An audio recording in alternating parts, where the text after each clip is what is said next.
All right, guys, let's get some NBA picks and props for Thursday, May 16th slate of games. Trey, let's take a look at that leaderboard and have you start us off. Yeah, guys, at the moment, I am 0-0. That's because I gave out the Thunder -4.5 going up against the Dallas Mavericks. That game is just about to tip off. We recorded it immediately after the first game. Congratulations, Bear. Thank you. All the credit goes to Al Horford for hitting that deep three. Boston -14.5. They covered the spread, winning by 15. They tried so hard to blow the lead.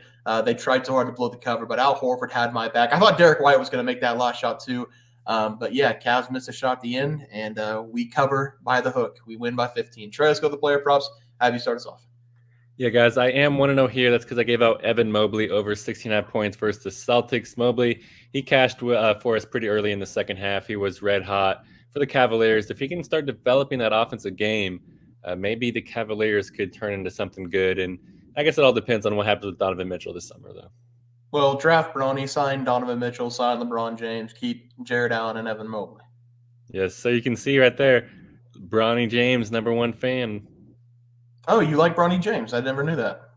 Yeah, I recently started being on the Bronny James train, if you didn't know. Yeah. I've got PJ Washington tonight.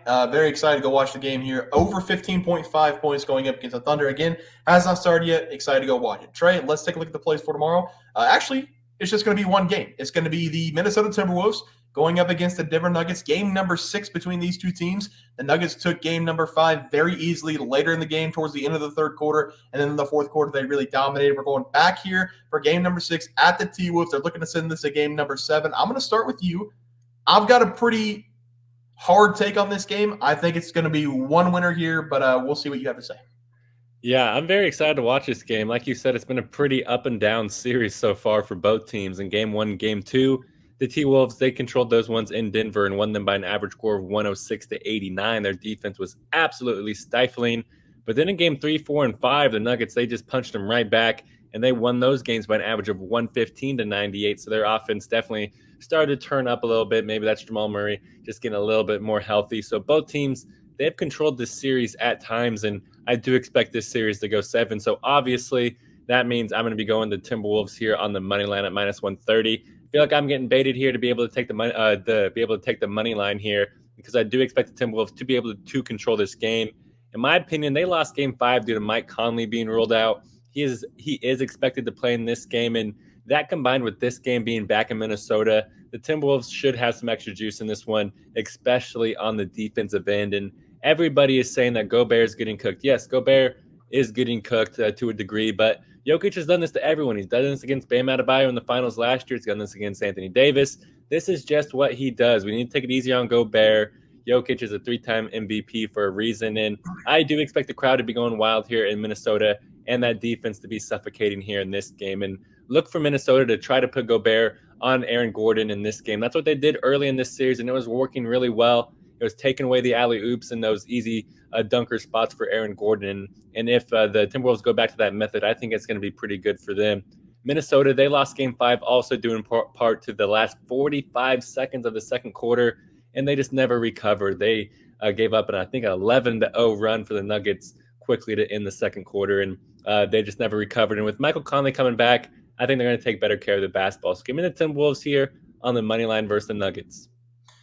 Yeah, I couldn't agree more. I'm taking Minnesota in this game, even though I do think Denver will probably take this one in 7 games. I did watch a lot of game number 5. I'm not going to blame anybody, but it felt like it was a pretty favorable whistle towards the Denver Nuggets.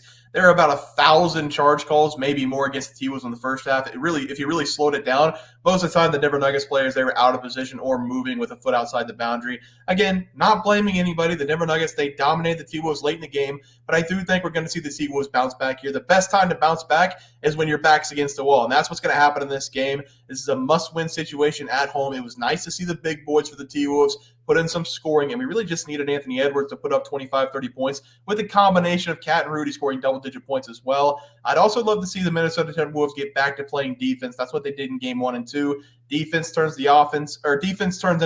It's the only thing that really matters in the NBA. You play defense, you win this game at home, you force a game 7. It's anybody's game in game 7. I'm taking the T-Wolves on the money line to give us a game 7, and that's what the people deserve, is a game 7 between these two teams. Trey, let's go with the player props. Have you start us off?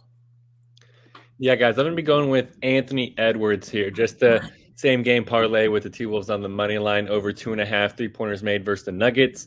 I love this over for Edwards in this game. We should see him try to take over for the T-Wolves here.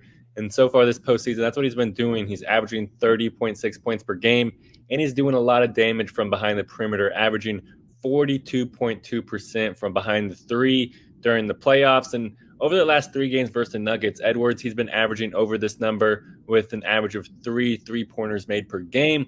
And I do expect him to at least be able to hit that average here, because with Mike Conley coming back and going into that point guard role, that's going to allow Ant to just play off the ball here and get open looks coming off some screens throughout this game. And with this game being a home game for a massive Game 6, Michael Jordan Jr. should be able to show up here and cement his mark. Give me Anthony Edwards here to go over 2.5 3-pointers made versus the Nuggets. Yeah, Trey, I like the play there for you. For my player prop today, I'm taking Nikola Jokic. If you wouldn't mind looking up his points for me, I'm going to take his under total points going up against the Timberwolves. I've got a huge problem with the T-Wolves and the way they're playing defense. I already touched on it a little bit on the game pick side. There's a reason they've lost 3 consecutive games, and it's because they're not guarding Nikola Jokic and they're not guarding as a team. You can't not bring 2 on Nikola Jokic. You've got to double team him no matter what. I don't care if it gives Jamal Murray an open shot. I don't care if it gives Michael Porter Jr. an open shot. You got to double Nikola Jokic. He's a 3-time MVP. It's not just a random white guy off the street who looks like he can't play basketball. He's been torching the Timberwolves over the last 2 games, 35 points and 40 points, making 15 shots in both games. He's been very effective from the field in both those games as well. In game number 2 and 3, they limited his shot attempts. They made sure that Nikola Jokic was not the one to beat them. They need to keep his shot attempts below 20 in this game if they want any chance to win. They also need to stop putting Karl Anthony Towns one-on-one against Nikola Jokic. I know it's not fair for anybody in the league, but you can't put the laziest defender on Nikola Jokic. That's not being mean towards Karl Anthony Towns. That's me telling the truth after watching game number 5. You can't put a lazy defender on a 3-time MVP who's dropped 75 points on your head over the last 2 games. I know that Rudy Gobert, he struggled against him, especially on the perimeter, but I think Rudy Gobert is the best option in this game. You got to have Rudy Gobert on Nikola Jokic every single time and then bring 2. I think they're going to limit the Joker in this one. That's the only chance they have to win. I'm going to take Nikola Jokic under his total points as the play. What was it at? It was at 28, 27.5 for it. Okay. Sorry, We'll 29, go under 29.5. 29.5. Under 29.5 points. All right, Nikola Jokic under 29.5 points as my play. Trey, let's go to the graphic. Have you start us off? Yeah, guys, sorry, a little brain jumble there. I gave out the Timberwolves on the money line going up against the Nuggets. I expect the T-Wolves to be able to control this game. They're at home here, backs up against the wall, like Bear said. No better way to respond here. Hungry dogs run fast. I was going with Anthony Edwards over 2.5 made threes versus the Nuggets. He has been doing a lot of damage from behind the perimeter, and I think that's going to continue here. Yep, T-Wolves money line. I think they force a game 7, and then give me Nikola Jokic under 29.5 points. They need to put Rudy Gobert on him the entire game. I know it's still a mismatch, but they also have to bring 2 in this game. They can't let Nikola Jokic do whatever he wants. I love the under in this play. I think the Timberwolves will have a game plan to limit Nikola Jokic and hopefully force a game 7. Guys, that's going to do it for the NBA Plays and Props for Thursday, May 16th slate of games. If you guys enjoyed the content, please sure drop a like on this video and subscribe channel below. See you guys next video, and thanks for watching. Bowl. We also have 12,000 subs coming right around the bend. We're at 10,200. We're going to give away 2 tickets to anybody to any game they want. NBA, NFL, college basketball. It doesn't matter. We can wait until the new season for NFL. Any game you want to go, whenever we get to 12K, we're going to have that giveaway coming up as well. Leaderboard. We had multiple questions this morning about how to become a member for the YouTube channel. Let's do that really quick tutorial. You're going to go to youtube.com. You're going to go to Bears Profit Plays.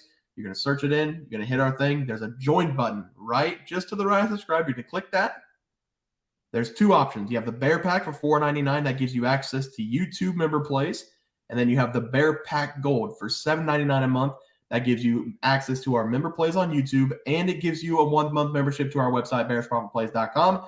So if you get the Bear Pack Gold, you save yourself $2 a month. A little bit cheaper if you want to do that. But that is the tutorial for anybody that needed it. We had multiple questions today through email about how to do it, and it wasn't working. But if you want to know, there it is right there. Trey,